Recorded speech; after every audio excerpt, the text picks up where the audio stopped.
Por la señal de la Santa Cruz de nuestros enemigos, líbranos, Señor Dios nuestro. En el nombre del Padre, del Hijo y del Espíritu Santo. Amén. Señor mío y Dios mío, creo firmemente que estás aquí, que me ves, que me oyes.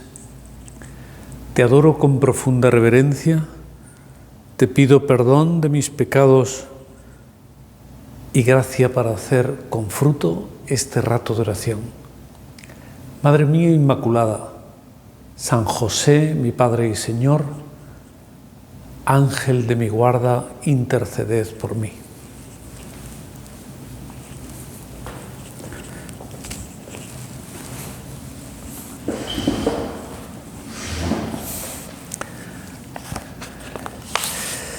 Hoy,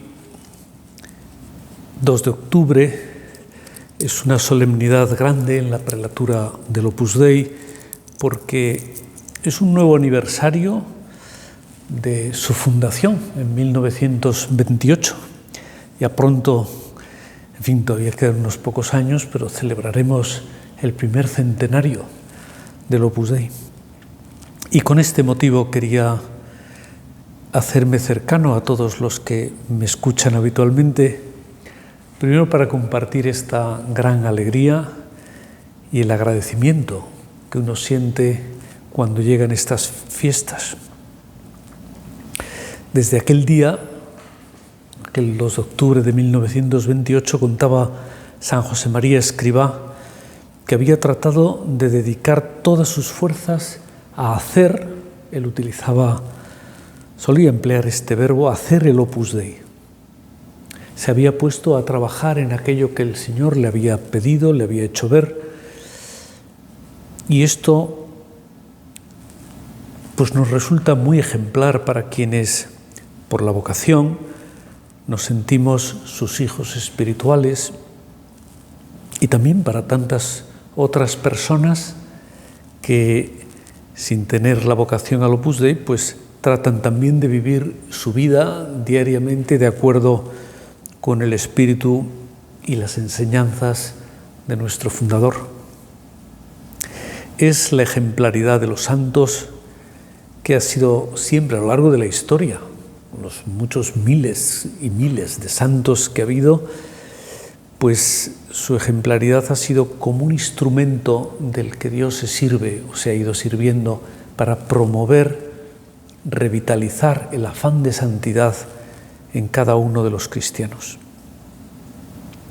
Ahora me estaba refiriendo a la ejemplaridad de San José María, pero con más motivo habría que afirmarlo de San José, del patriarca San José, de quien seguimos celebrando este año dedicado especialmente a esta figura importante en la historia de nuestra salvación. El Señor, también por la misión que le iba a encomendar, le adornó con muchas virtudes, muchas, si las quisiéramos repasar todas, a lo mejor 1 o 2 por mes, necesitaríamos una prórroga. Cuando acabe en diciembre el año de San José, habría que pedir como a los árbitros en los partidos que den una prórroga, porque no habría tiempo de repasarlas todas. Si contemplamos su ejemplaridad en las páginas del Evangelio, descubriremos todos esos tesoros que tiene una vida vivida enteramente para Dios y además vivida para lo que Dios le pedía. Eso es bonito afirmarlo de alguien, es un poco más difícil experimentarlo en el día a día, vivir totalmente para Dios, vivir con la disponibilidad de hacer lo que Dios me pida. Y nosotros seguramente que también muchas veces nos preguntamos, ¿qué quiere Dios de mi vida? ¿Para qué me ha traído Dios al mundo? ¿Para qué tengo y me sostiene en la vida? Porque, pues si mi vida ya hubiera cumplido con sus fines, pues Dios ya me habría llamado, ya habría llegado la hora de mi muerte, y sin embargo, ¿por qué quiere el Señor que esté vivo, que siga viviendo? ¿Qué quieres, Señor, con mi vida? ¿Cómo puedo saber cuál es tu voluntad para mí, aquí y ahora? Pues San Pablo, cuando escribe una de sus cartas, la carta a los tesalonicenses, dice: la voluntad del Padre, de Dios Padre, es que todos los hombres se salven. Es un resumen muy bueno, también porque está escrito con la inspiración del Espíritu Santo. Por tanto, ya sabemos o tenemos una idea de qué quiere Dios de mí, que quiere que me salve. Dios quiere que todos los hombres se salven, y esa es la razón por la cual Jesús se encarnó y se ha hecho hombre, para poder cumplir perfectamente la voluntad salvífica de Dios Padre. Dios quiere que todos los hombres se salven, y para eso hizo falta, en primer lugar, ofrecer un sacrificio a Dios que nadie más en la tierra puede ofrecer, que el Hijo de Dios, Dios mismo, encarnado, hecho hombre. Y por ahí se abren las puertas a un camino que estaba cerrado hasta ese momento. Ese es también el sentido profundo que tiene nuestra vida aquí en la tierra. Salvarnos, llegar hasta la meta. Y cada uno, cada una, tenemos que descubrirlo. Tenemos cuál es ese camino para mí, qué es lo que Dios ha trazado, cuál es la ruta que yo debo seguir en esta vida. Ese querer hacer la voluntad de Dios, que lo hemos visto, lo decía de San José, de los santos, de San José María, es o debe ser como el hilo conductor que mueve toda nuestra vida. Porque no es simplemente que uno lo ve un día y ya, pues ya está, ese camino ya está claro siempre. No siempre va a haber momentos de oscuridad, habrá nieblas, habrá de pronto pasos que nos parecen infranqueables, obstáculos, y sin embargo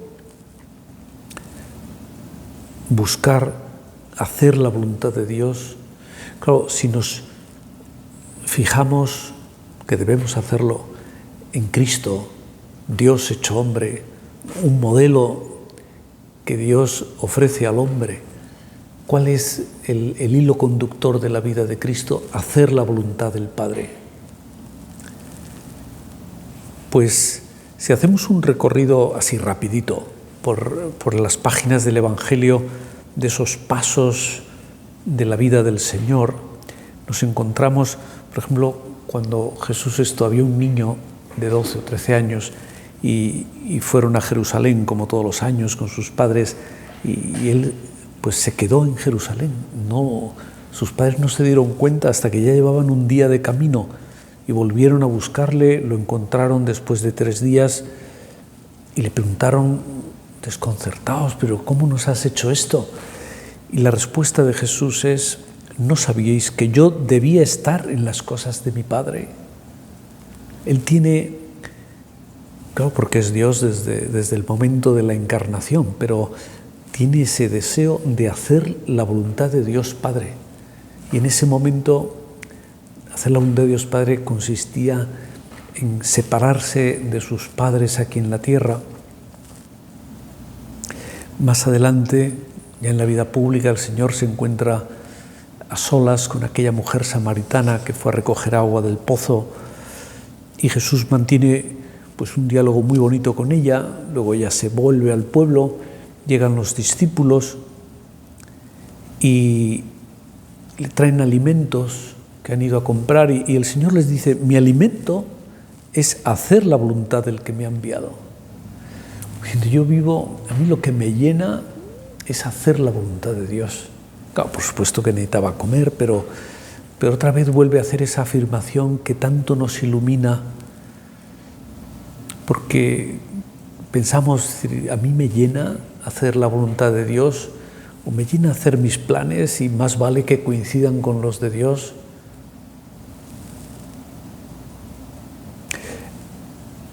En uno de sus múltiples diálogos con los judíos que iban también a escucharle y algunos expertos en la ley, pues dice el Señor: no busco mi voluntad, sino la voluntad del que me ha enviado. Yo lo que quiero hacer es la voluntad de Dios. Y cuando está en el huerto de los olivos, ya poquitos momentos previos a la pasión, bueno, ya aquella oración en el huerto tan angustiosa, pues es parte de la pasión. El Señor, dirigiéndose al Padre, dice: Padre, si quieres, aparta de mí este cáliz, pero no se haga mi voluntad sino la tuya. Es como estuviera grabado a fuego en el alma de Cristo, que no ha venido a hacer lo que quiere, sino lo que Dios le ha pedido.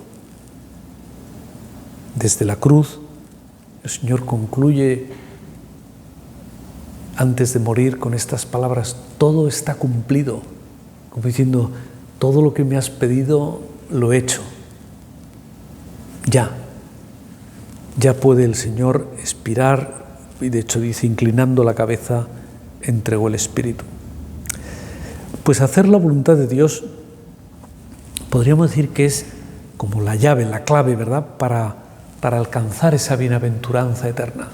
Es como la seguridad de que por ahí llegamos a la puerta correcta al final del camino. En un punto de camino dice San José María: esta es la llave, él usa esta expresión también, para abrir la puerta y entrar en el reino de los cielos. El que hace la voluntad de mi Padre, ese entrará. Por tanto, hemos de dar al Señor una respuesta con obras, ¿verdad? No solo con palabras, no se trata solo de decir: Señor, yo quiero ir al cielo, yo quiero salvarme. Con obras. Vamos a decírselo con nuestra vida diaria, con nuestra búsqueda diaria en la oración, en las señales que el Señor nos va dejando, en los consejos de otras personas, en la dirección espiritual. Vamos a tratar de descubrir cuál es ese querer de Dios para mí. Porque hemos de luchar, ¿verdad?, por alcanzar la santidad, por no conformarnos con lo que ya hacemos, con los niveles de vida interior, de amor a Dios que hayamos alcanzado, porque esto se puede evaporar en cualquier momento. Y en ese luchar por hacer la voluntad de Dios hay que tener cuidado, porque no se trata de hacer cosas más complicadas cada día, como si ya hemos hecho lo normal y ahora vamos a hacer lo súper extraordinario, lo que ya los demás no logran hacer. No. La santidad no está en cosas difíciles, complicadas, sino la santidad está en saber recomenzar cada jornada, saber volver a empezar, volver a retomar la lucha con alegría, con confianza en Dios, con esa esperanza que da siempre contar con su gracia, con su ayuda, con su fortaleza. Y así seremos buenos hijos de Dios en todo momento. Buenos hijos que tratan de cumplir con sus obligaciones profesionales, con sus deberes familiares, sociales. Buenos hijos de Dios ahí cada uno, en esos ambientes donde nos movemos todos. Hemos de lograr, por tanto, que sea una característica importante de nuestra vida querer hacer la voluntad de Dios. Ojalá, escribía San José María, ojalá pueda decirse que la característica que define tu vida es amar la voluntad de Dios. Son descubrimientos que él hizo desde muy joven, siendo un sacerdote joven, pero se ve que tenía pues una vida interior muy grande, un gran amor de Dios y también muchas luces de Dios para descubrir dónde estaba el camino seguro, ¿no? Hacer amar la voluntad de Dios. darnos cuenta de la trascendencia que tiene o que puede llegar a tener nuestra conducta, porque de que tú y yo nos portemos como Dios quiere es otro punto de camino. No lo olvides, que dependen muchas cosas grandes, cosas que no voluminosas, sino cambios importantes en otras personas, situaciones familiares que se han podido complicar demasiado, enredar, y que vuelven otra vez a desenredarse, a descomplicarse. Dependen muchas cosas grandes de que nos portemos como Dios quiere. Esa es la trascendencia. Y tendremos que reconocer la voluntad de Dios no solamente cuando nos pide cosas que nos gustan y que, como cuando en un barco sopla, un barco de velas, sopla el viento de cola, pues va todo, dejarse llevar, dejarse impulsar. Descubrir la voluntad de Dios también cuando vienen las contrariedades, cuando el viento sopla de frente o de costado y dificulta avanzar, porque esas contrariedades, si las sabemos encauzar bien, nos acercan más a Cristo que está en la cruz, y descubrimos que también el sufrimiento es parte de la vida de Cristo. Por tanto, puede ser parte de lo que Dios Padre quiere de nuestra vida. Y estas cosas siempre redundan en una vida llena de paz, de abandono en las manos de Dios. Claro, para llegar a conocer cuál es la voluntad de Dios, pues hay diversos caminos, porque hay muchas rutas, y uno que no sabe cuál es la suya, pues primero tiene que descubrir cuál es la suya, y luego cuando esté dentro tiene que ir comprobando que no se ha pasado al carril de otro de los corredores que va también por la pista.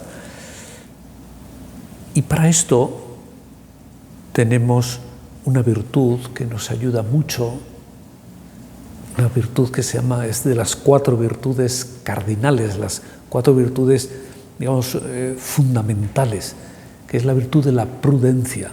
La prudencia. Se trata de una virtud que nos va guiando, que nos enseña en cada caso concreto cuál es esa voluntad de Dios, porque la prudencia lleva, ahora lo vemos un poco despacio, pero nos ayuda a sopesar esto, lo otro, a no dejarse llevar de impulsos o de lo que brilla más o de lo que apetece. Bueno, seamos prudentes, a lo mejor eso es, como dice un refrán, pan para hoy y hambre para mañana.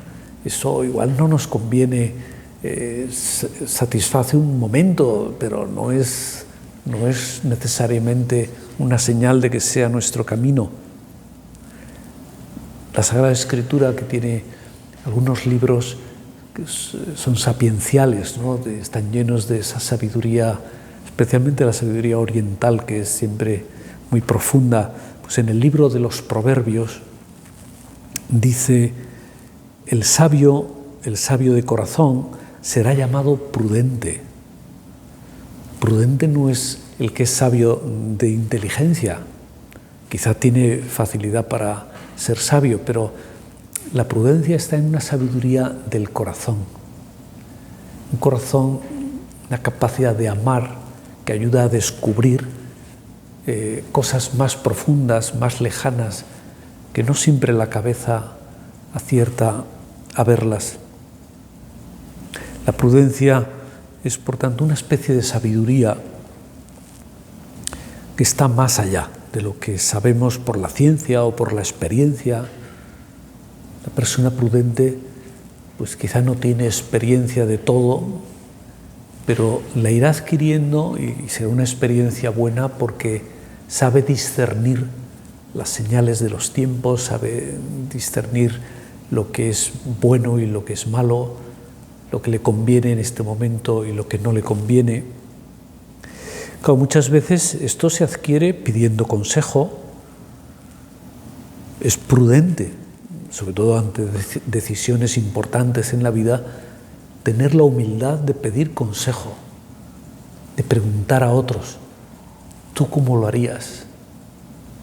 Yo me he planteado hacer esto, ¿qué te parece? Y no es que hagamos lo que nos dicen, sino que esos consejos luego los ponderamos, los estudiamos y tomamos una decisión que es nuestra, tomada libremente, queriendo hacerlo así, pero es una decisión prudente. Ya no es impulsiva, no es lo primero que se me ocurrió. Y ese consejo pues, puede venir de un amigo de confianza al que uno le abre sus inquietudes o sus dudas o lo que fuera, o puede venir de un sacerdote en la dirección espiritual. Lo único que se requiere es saber escuchar, ir sin prejuicios. Yo no puedo pedir consejo a alguien, pero ya de entrada no se lo voy a aceptar, porque yo ya sé lo que me va a decir. Bueno, pero quizá adivinamos lo que nos va a decir, pero queremos escucharlo y ponderarlo y tenerlo en cuenta. Claro, luego la prudencia no exime de poner los medios eficaces para hacer las cosas. El hecho de que hayamos ponderado y descubierto cuál es la decisión correcta, o la que nos parece que es la más correcta, luego no por eso es fácil de hacer. Hay que poner los medios, porque la prudencia no es pasividad, es una especie de nirvana en el que ya no, hay que pensar las cosas y a veces pensarlo mucho antes de decidir.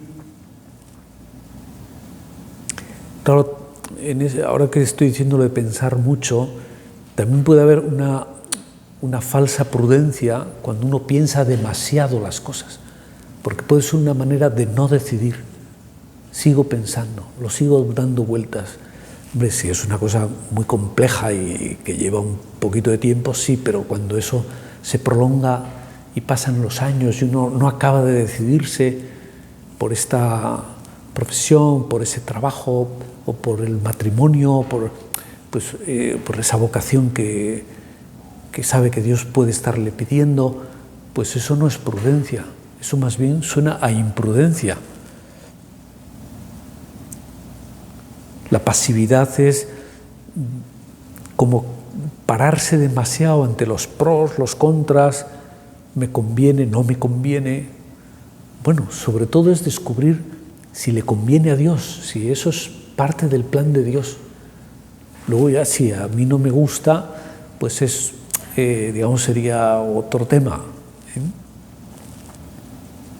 Si calculo mucho las ganancias o las pérdidas que me conlleva esa decisión, pues depende. Hay temas, especialmente en esto que es el tema de la meditación, descubrir la propia vocación, la voluntad de Dios para mí, pues no puedo estar pendiente de qué gano y qué pierdo. Siempre gano. Si es Dios quien me lo pide, siempre gano. No pierdo nada. Quizá pierdo cosas que me sobraban. En el fondo es Dios que me quiere hacer libre, quiere liberarme de ataduras que nos parecía que eran muy seguras, como cuando un niño empieza a nadar en la piscina, pues lleva unos flotadores para no hundirse, pero no puede aspirar a nadar bien si no suelta ese flotador. Algún día, si quiere ser un nadador de competición, nadie ha visto un nadador de competición saltar con un flotador en la cintura. Eso sería ridículo. Pues si el Señor nos pide ser santos, entre comillas, de competición, no podemos ir con ataduras, con unas seguridades, unas ganancias que quizá el Señor no las quiere. Por ahí se esconde muchas veces la indecisión, que no es una virtud, la indecisión. Es más bien miedo a fallar, miedo a equivocarse, y eso es, en el fondo, pensar más en uno mismo que en el Señor. La persona prudente, evidentemente, que evalúa los consejos recibidos, evidentemente toma una decisión, no puede quedarse solo en evaluaciones, sino que tiene que decidir libremente. libremente y responsablemente, porque ambas cosas son importantes en la decisión. Responsablemente en el sentido de que la hace suya. No es, bueno, yo decido, pero si esto no sale bien, le digo, oye, ves, ya te dije yo que esto no me gustaba, el consejo que me diste no era bueno. No, el consejo es el que él creyó conveniente, la decisión es mía, soy responsable de mis propios actos, de todas sus consecuencias. Pero con esto no podemos pensar que las personas prudentes terminan siendo personas, digamos, un poco cobardes, personas que no son audaces porque siempre están aconsejándose, siempre están ponderando cosas, siempre están estudiándolo un poquito mejor. No, porque la cobardía no deja de ser una falsa prudencia. En el fondo es una manera de evitar asumir responsabilidades. Eso es el cobarde. No quiere asumir la responsabilidad. Entonces, pues si no le queda otro remedio, pues se queda parado. A ver si pasa el mal tiempo, a ver si otro toma la iniciativa. Pero está muy lejos de esa virtud tan importante de la prudencia. Audacia, leo otro punto, en este caso es de Surco, comenta San José María, audacia no es imprudencia, ni osadía irreflexiva, ni simple atrevimiento. La audacia es fortaleza, virtud cardinal necesaria para la vida del alma. Por tanto, a veces hay que ser audaces y aunque yo no me veo o no he hecho nunca eso o yo nunca me he enfrentado a un público tan grande, pues vamos a ser audaces. Si Dios me lo pide, será que pondrá palabras en mi boca con las que me haré capaz de afrontar esos temas. En María y en José, en la Sagrada Familia, tenemos dos ejemplos maravillosos de respuestas prudentes ante la vida, como reflexionan, pero siempre queriendo hacer lo que Dios les pide, aunque a veces pues no es lo más cómodo precisamente y eso les supone peligros y les supone sacrificios, pero sus respuestas son de buscar y hacer la voluntad de Dios. Vamos a fijarnos ahora un poquito, antes de terminar la meditación, en la figura de San José, porque seguimos dentro de ese año dedicado al Santo Patriarca. El Evangelio nos dice, cuando nos presenta a San José, al futuro Padre de Jesús en la tierra, dice José, su esposo de María, como era justo. Quería fijarme solo en ese título que le da, como era justo. Es muy importante porque justo, un hombre justo, en el lenguaje que utiliza la Biblia, es como llamarle un hombre santo. Como era un hombre santo, qué interesante,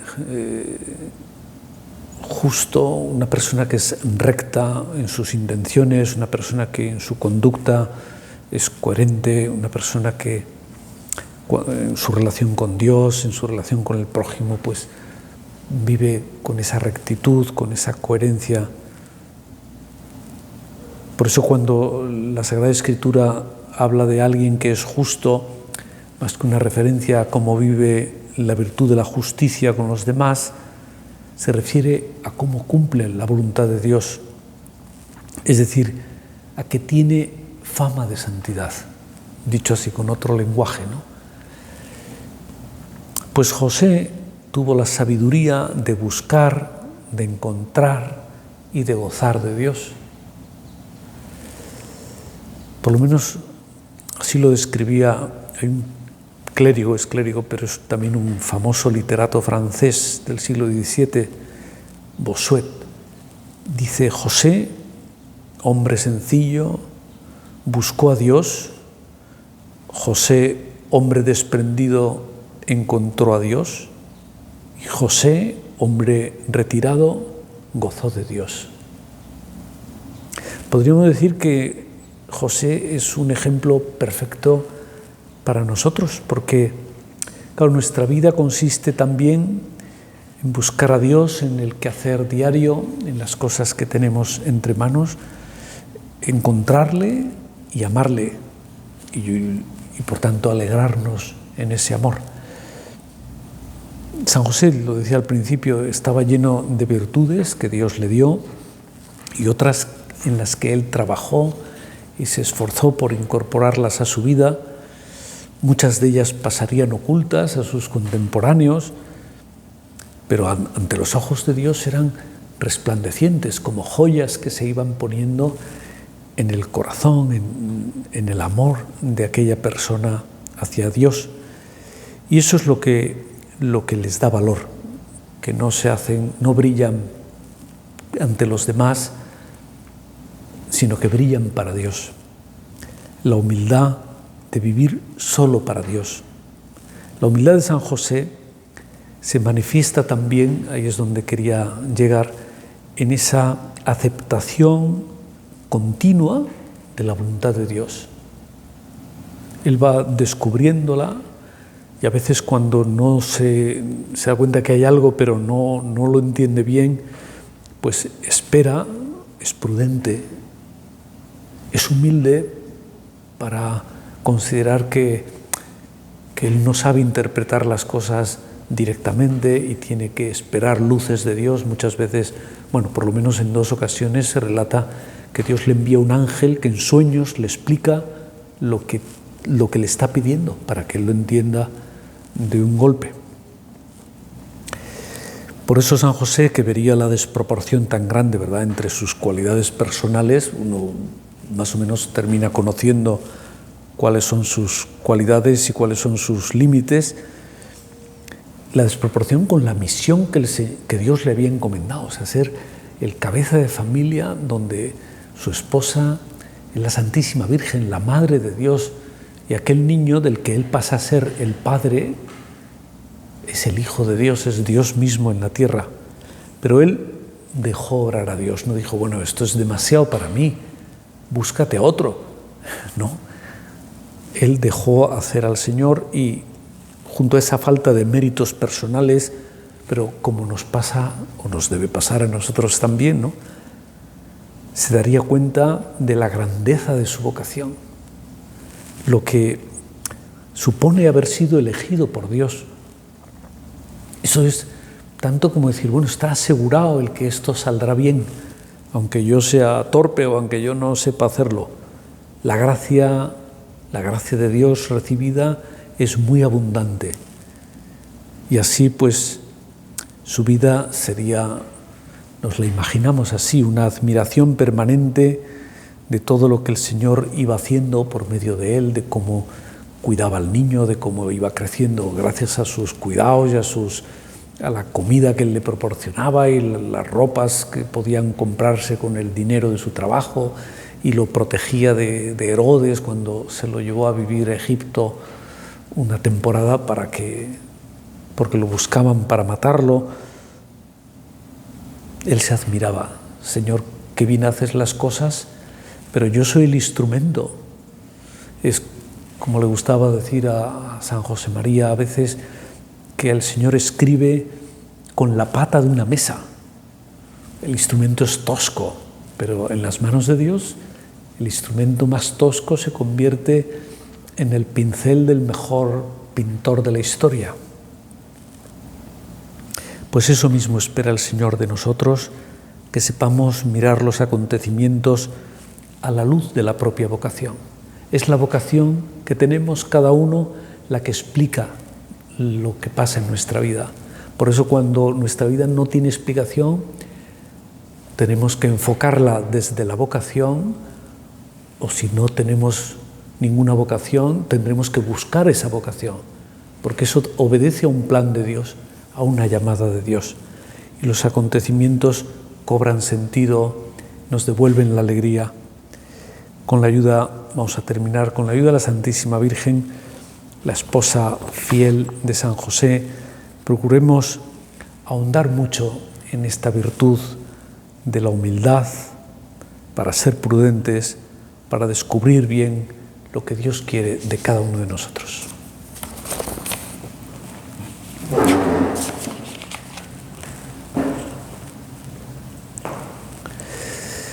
Te doy gracias, Dios mío, por los buenos propósitos, afectos e inspiraciones que me has comunicado en esta meditación. Te pido ayuda para ponerlos por obra. Madre mía Inmaculada, San José, mi Padre y Señor, Ángel de mi guarda, interceded por mí. Santa María, esperanza nuestra, asiento de la sabiduría y esclava del Señor, ruega por nosotros.